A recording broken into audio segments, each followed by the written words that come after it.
Nasib pria adang ambulans bawa pasien di Bandung, gegara emosi masalah keluarga. Sebuah video memperlihatkan pengendara motor mengadang laju ambulans yang tengah membawa pasien viral di media sosial.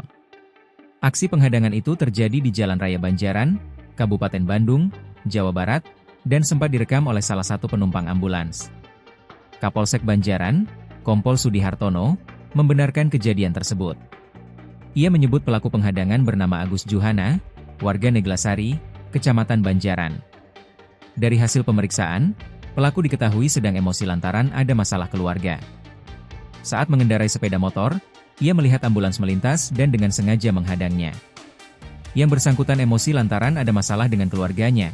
Saat mengendarai sepeda motornya yang bersangkutan melihat mobil ambulans yang tengah melaju. Kemudian dengan sengaja menghadang ambulans tersebut, kata Sudi. Saat itu ambulans tengah membawa pasien dari Desa Cempaka, Kecamatan Cimaung, menuju Rumah Sakit Santosa, Kopo, Kota Bandung.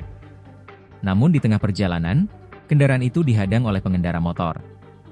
Setelah sempat berdebat, sopir ambulans kembali melanjutkan perjalanan. Pengemudi motor itu juga dilakukan penilangan Satlantas Polresta Bandung, tutur Sudi. Sebelum dilakukan penilangan, pihaknya lebih dulu memediasi kedua belah pihak di Mapolsek Banjaran. Sudi mengimbau para pengguna jalan untuk tertib berlalu lintas dan menghormati kendaraan lain, terutama ambulans yang sedang menjalankan tugas darurat. Apalagi ini sifatnya emergency, ambulans yang membawa orang sakit atau yang urgent tentunya harus kita berikan jalan untuk lebih memudahkan menuju ke rumah sakit, kata Sudi. Download Tribun X sekarang, menghadirkan lokal menjadi Indonesia.